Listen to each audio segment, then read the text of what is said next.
বইটা তারা সাইটে গেছে, জনজীবন পুরাই স্তব্ধ। এতে করে গতকালকে দেখা গেল একটা বৈঠকও করা হয়েছে, নিষ্ফলা বৈঠক বললে চলে। সে বিষয়ে কি বলবো? এটা আরেক ধরনের, আমি বলবো, ত্রিপুরাজ্যের বর্তমান সরকারের তাদের বদান্যতায় এবং তাদের দেওয়া এরকম কিছু প্রতিশ্রুতি, তারই পরিণতি। কারা তারা যারা আজকে এই রাস্তা রোকো করছেন বিভিন্ন দাবিতে? এরা অতীতে এবং বামপন্থী ফ্রন্ট সরকার সময় থেকেই বিভিন্ন সময়েতে যারা স্বাভাবিক জীবনে ফিরে এসে নানা প্যাকেজের সুযোগ সুবিধা নিয়েছেন, তার বাইরেও মাঝে মধ্যে আমাদের সময় তো তারা এইসব হুমকি টুমকি দিতেন না তা নয়, তাদের বিষয়গুলো বিবেচনা করা হয়েছে। এই বিজেপি সরকার গত 8 বছরে বিভিন্ন সময়েতে পাহাড় দখলের অছিলায় এই সমস্ত এই বিভিন্ন সময়েতে যারা স্বাভাবিক জন্য ফিরে আসছেন এদেরকে নিয়ে, তাদের বিভিন্ন গ্রুপকে নিয়ে লোক দেখানো আত্মসমর্পণ, লোক দেখানো নাটক এগুলি করেছে। জাম্পুই জলাতে যে টিএসআর জাম্পুই জলার বহু জওয়ান খুন হয়েছে, তাদের ক্যাম্প খালি করে এদের ছেড়ে দিতে বাধ্য করা হয়েছে। চুক্তি হয়েছে দিল্লি থেকে স্বরাষ্ট্রমন্ত্রী ভিডিও কনফারেন্সিংকে কখনো 300 কোটি, কখনো 250 কোটি, কখনো 500 কোটির গল্প শুনিয়েছে।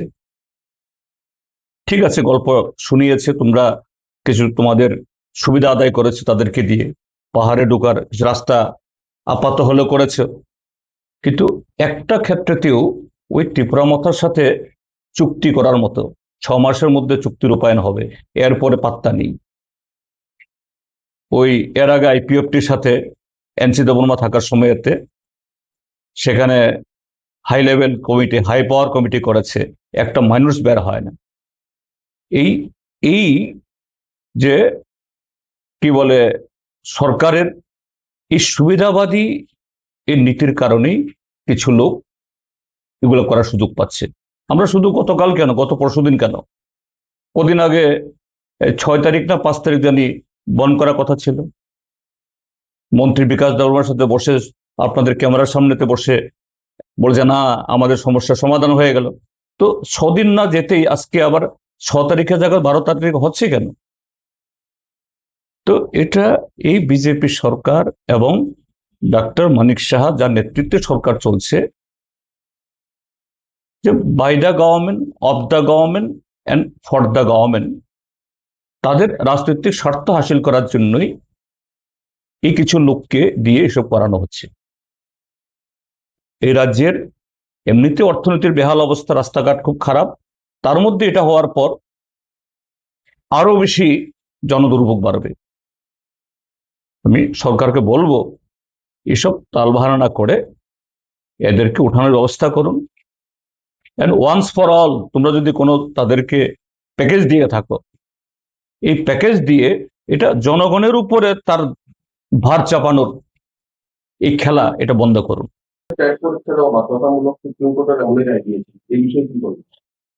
হ্যাঁ, এটা আরেকটা মাননীয় সুপ্রিম কোর্টের যে খুবই দুর্ভাগ্যজনক রায়, যদিও এটা শুধু ত্রিপুরাজ্যের জন্য না, এটা হয়তো গোটা দেশের জন্য,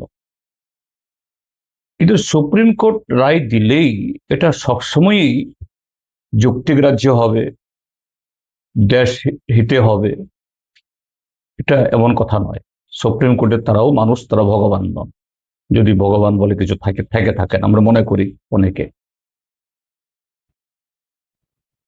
সেখানে 2009 সালের আগে যারা নিযুক্ত হয়েছেন, এখন 2026 সাল, 17-18 বছর বাদে একেবারে চাকরি জীবনের সায়ান্নে এখন টেট পাস করতে হবে, তাও নাকি 2027 ইংরেজির মধ্যে। এর হ্যাঁ, 28। এর সম্পর্কে ইতিমধ্যেই এই টিজিটি, এসবি রুট, এটিটিএ, তারপরে টিইসিসি এবং আরো বহু সংগঠনের তরফ থেকে তারা আপত্তি জানিয়েছেন, এবং এই all India state employees government federation তারাও কেন্দ্রীয় সরকারের কাছে আপিল করেছেন। সেই জায়গায় আমি বলবো যে আমাদের রাজ্য সরকারকেও, এমনিতেই ত্রিপুরার যে প্রায় 12,000 শিক্ষকের শূন্যপদ খালি পড়ে রয়েছে, শত শত স্কুল সিঙ্গেল টিচারে এই রাজ্যের দক্ষ শিক্ষা ব্যবস্থা চলছে। এই টেটের কারণে স্বাভাবিক জীবনের শেষ পর্যায়ে এসে এই শিক্ষকরা গিয়ে টেট পরীক্ষা দিয়ে অনেকেই সেরকম মানে মানসিক বা অন্যান্য প্রস্তুতি থাকবে না। এতে কি হবে, শুধু সেই শিক্ষকগুলো না, তাদের পরিবারগুলো না, যে ত্রিপুরা রাজ্যের যে শিক্ষা ব্যবস্থার যে এমনিতে ভেঙে পড়ে যাচ্ছে, এটা মাটিতে মিশে যাবে। রাজ্য সরকার তার পক্ষে এটা করণীয় কিছু নেই, ঠিকই কোর্টের রায়, কিন্তু আমি বলবো অনতি বিলম্বে রাজ্য সরকার যে সুপ্রিম কোর্টের কাছে রিভিউ পিটিশন করুক, বা কেন্দ্রীয় সরকারের মাধ্যমে সংবিধান সংশোধন করেই হোক বা যেই হোক, কারণ 2009-এর আগে নিয়োগ হয়েছে তারা, 2009-এ এই নয়া শিক্ষা ব্যবস্থা চালু হয়েছে, তো এর জন্য তারা দায়ী না। তো এই ক্ষেত্রে সুপ্রিম কোর্টকে বোঝানো সম্ভব হবে না বা পদক্ষেপ নেওয়া যাবে না, এটা মানে মানে অযৌক্তিক হবে তা নয়, মানবিক কারণেই এবং আমাদের রাজ্যের শিক্ষা ব্যবস্থা চালু রাখার প্রয়োজনেই এটা প্রয়োজন, এটা যে একটু রিভিউ করা। তো এতে তো মাননীয় পদ্মত মাণিক্য কিশোর, ত্রিপুরা মথার সুপ্রিমো, তিনি তার যে রাজনৈতিক অবস্থান, যেটা কখনো কখনো নানা ধরনের যে মূর্তি ধরে ত্রিপুরাতে এসে তিনি বলেন ত্রিপুরা রাজ্যের সরকারটা কার? বিজেপির সরকার, বিজেপির কেন্দ্রীয় সরকার নীতিতে চলে, তাদের সরকার, তারা ত্রিপ্রাসাদের জন্য, এডিসির জন্য কিছুই করছে না, এরকম নানাভাবে এখানে সাধারণ মানুষদেরকে ধরে রাখার জন্য, তাদের সমর্থন পাওয়ার জন্য তিনি কথা বলেন। আর দিল্লিতে গিয়ে সেখানে বিজেপি নেতৃত্বদের সামনে অন্য কথা বলে। এতে তার মূল রাজনৈতিক যে অবস্থান, এটা পুরনো নয়, এটা নতুন নয়, প্রথম থেকেই সে অবস্থান তিনি যে নিয়ে আসছেন, এটাকে আবার তিনি পুনরাবৃত্তি করেছেন, নতুন কিছু নয়। অর্থাৎ এই ত্রিপুরাজ্যের মধ্যে এই বিজেপি এবং মথার মধ্যে একটা যুদ্ধ খেলা, এরকম একটা নাটকীয় পরিবেশ গড়ে তুলে কিভাবে একটা অংশের জনগণকে বোকা বানিয়ে বারবার কদিন বাদে বাদে নতুন নতুন স্লোগান তুলে তাদের সমর্থন আদায় করা যায়, তিনি করে যাচ্ছেন। আবার দিল্লি থেকে অন্য কথা বলছেন, এভাবে তার যে আসল রূপ, তার আসল শ্রেণীগত অবস্থান, ত্রিপ্রাসাদের সম্পর্কে সত্যি সত্যি ত্রিপুরা মথা দলের কোনো কর্মসূচি আছে কিনা নাই, এটাকেই তিনি তার এই বক্তব্যের মধ্য দিয়ে বলেছেন। তিনি আরেকটা কথাও বলেছেন এখানে, যে গত 78 বছরে নাকি এই দেশের ট্রাইবালদের, আদিবাসীদের জন্য বিগত দিনের কোনো সরকার, কোনো দল চিন্তা করেনি, একমাত্র মোদি অমিত শাহ তারা করেছেন। কি বলে, যে মোদি অমিত শাহর সময়েতে ফরেস্ট রাইট অ্যাক্ট তার ইমপ্লিমেন্টেশন বন্ধ, যে মোদি অমিত শাহ 125তম সংবিধান সংশোধন বিল, যার মধ্য দিয়ে এডিসি যে ক্ষমতায়ন হবে, ডাইরেক্ট ফান্ডিং আসবে, গত 8 বছর ধরে এটাকে পার্লামেন্ট ঘরে ফেলে রেখে দিয়েছে। যে মোদি অমিত শাহর সময়তে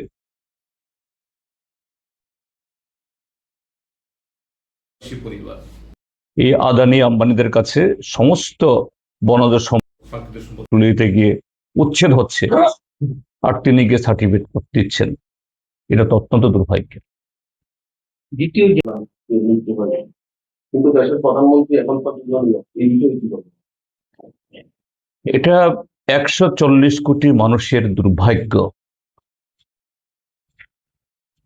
আমাদের স্বাধীনতার, আমাদের সার্বভৌমত্বের জন্য এটা একটা কলঙ্ক। গত 3 দিনে পরপর 3টা জাহাজের উপরে এই মার্কিনীরা হামলা চালালো, ভারতীয় জাহাজের উপরে, এবং সেখানে এই 3জন নাবিকেরও মৃত্যু হলো। সেরকম অবস্থায়, যেখানে একটা স্বাধীন দেশ, পৃথিবীর বৃহত্তম জনসংখ্যার দেশ, তীব্র ভাষায় এই ঘটনার প্রতিবাদ জানাবে, মার্কিন যুক্তরাষ্ট্রের রাষ্ট্রদূতকে ডেকে সেখানে কূটনৈতিক ভাষায় যেভাবে বলা হয় বলবে, কিন্তু আমাদের ভারত সরকারের তরফ থেকে একেবারে মিনমিন করে, ইভেন মার্কিন যুক্তরাষ্ট্রের যে নামও উল্লেখ করতে সাহস করেনি আমাদের বিদেশ মন্ত্রকের মুখপাত্র। রাষ্ট্রদূতকে যে ডাকা দূরে থাক, যে মার্কিন দূতাবাসের একজন নিম্ন পদস্থ একজন অফিসারকে নিয়ে কোন রকমে একটা লোক দেখানো, এটা স্বঘোষিত বিশ্বগুরু আমাদের মাননীয় প্রধানমন্ত্রী নরেন্দ্র মোদী কিভাবে ট্রাম্প সাহেবের যে পদতলে নিজেকে তিনি সম্পূর্ণ সঁপে দিয়েছেন, 140 কোটি মানুষের যে ইজ্জতকে জলাঞ্জলি দিয়েছেন, এটা তার একটা নগ্ন চিত্র। দুর্ভাগ্যের আমরা ভারত সরকারের এই অবস্থানের নিন্দা জানাচ্ছি। আর সেই জায়গাতে তিনি তার 12 বছর পূর্তি উপলক্ষে ট্রাম্প থেকে শুভেচ্ছা পেয়েছেন, তিনি কৃতজ্ঞতা জানাচ্ছেন।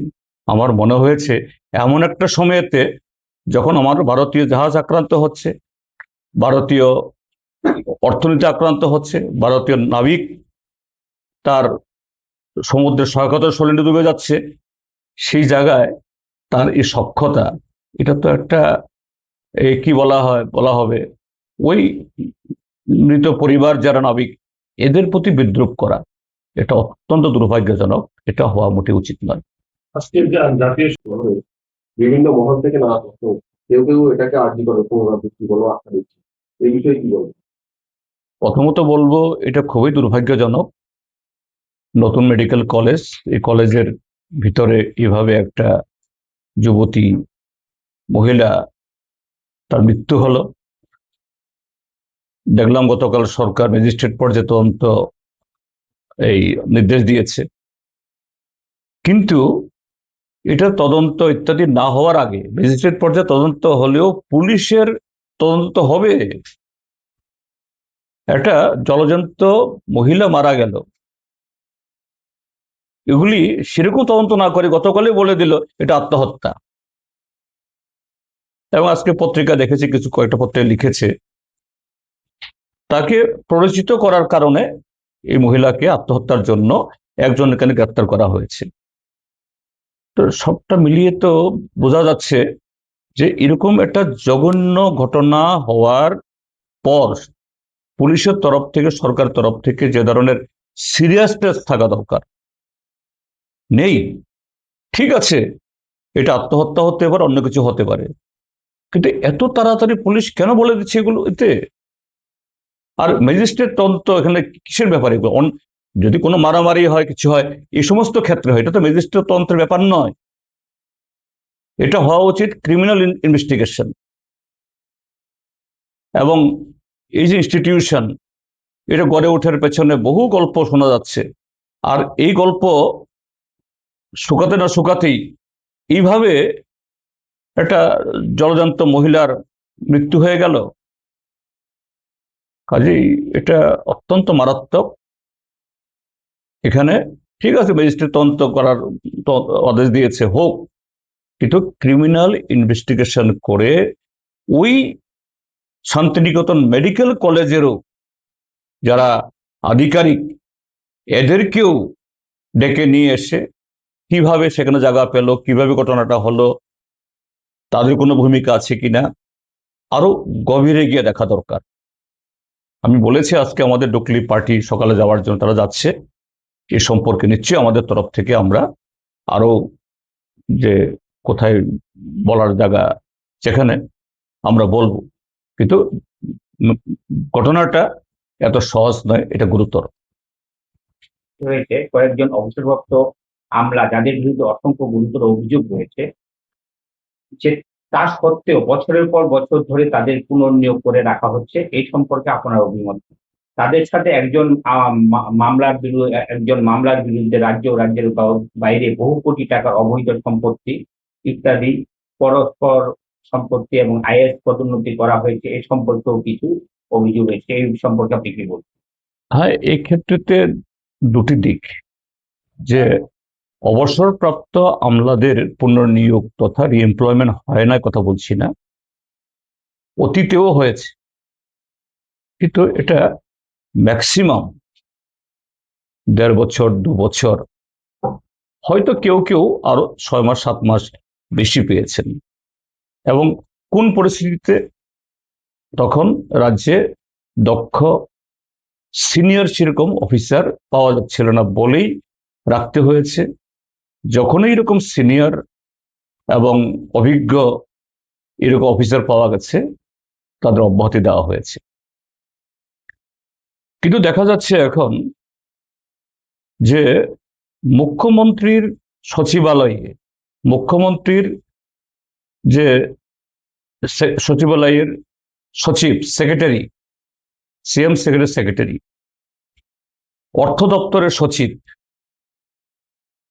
রাজ্যে আরো সিনিয়র এবং most experienced direct IAS officer থাকা সত্ত্বেও এরকম কিছু অফিসার যারা টিসিএস থেকে প্রমোশন পেয়ে আইএস হয়েছেন, টিসিএস থেকে প্রমোশন পেয়ে আইএস হলে তার অভিজ্ঞতার কথা বলছি না, তারাও ক্যালিবার দিতে কেউ কম না, কিন্তু 5 বছর 6 বছর 7 বছর একাধিক দপ্তরে রেখে দেওয়া, এটা তো অনুচিত। এতে কি হয় যে প্রশাসনের মধ্যে অন্যান্য পদস্থ অফিসার, এদের মধ্যে একটা হীনমন্যতা তৈরি করতে সাহায্য করে।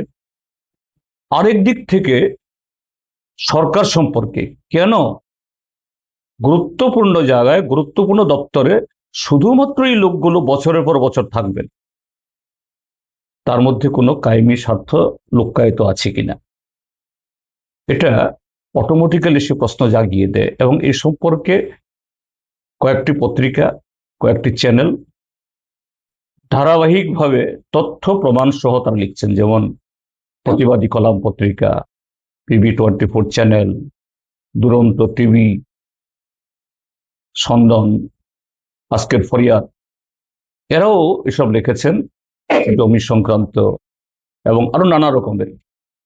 এবং দেখা যায় যে সরকারের তরফ থেকে এই সমস্ত গুরুতর অভিযোগের বিরুদ্ধে কোনো ধরনের রিয়াকশন নেই, যে না এটা ঠিক নয়, তদন্ত করা হয়েছে।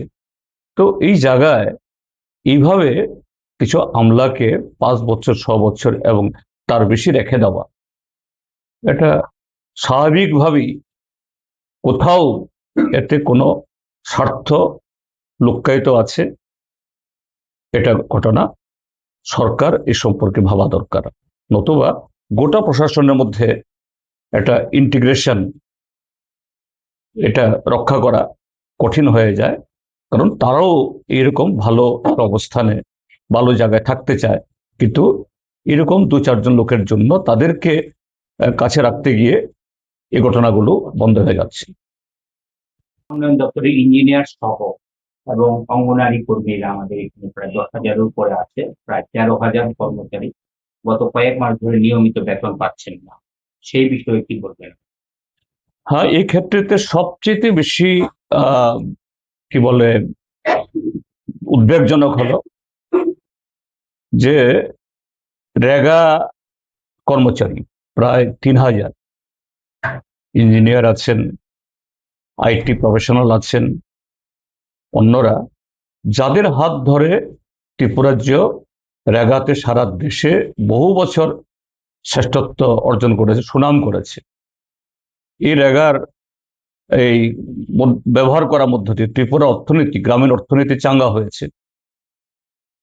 আর সেই ইঞ্জিনিয়াররা, আইটি প্রফেশনালরা এবং অন্যান্যরা এরা গত 3 মাসের বেশি সময় ধরে বেতন পাচ্ছেন না। অত্যন্ত দুর্ভাগ্যজনক। এই পরিবারগুলো কিভাবে খাচ্ছে, কিভাবে চলছে, সরকারের কোনো হেলদোল নেই।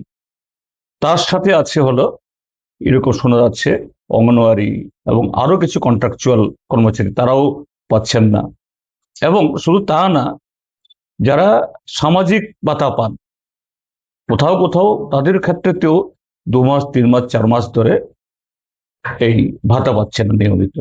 সরকার বলছেন যে না, খুব যে সুশাসনের স্বর্গরাজ্য চলছে। এই যদি হয় তাহলে তো গোটা ব্যবস্থায় ভেঙে পড়বে। কাজে সরকারের এই দিকটা নজর দেওয়া উচিত। যারা এইভাবে এই তাদের যৌবনকে বিলিয়ে দিয়ে এই রাজ্যে নির্মাণে কাজ করছে, এখন 3-4 মাস ধরে বেতন পাবেন না। এটা তো এক ধরনের অপরাধ, ক্রাইম এগেনস্ট দি এই মানে সাধারণ কর্মচারীর বিরুদ্ধে।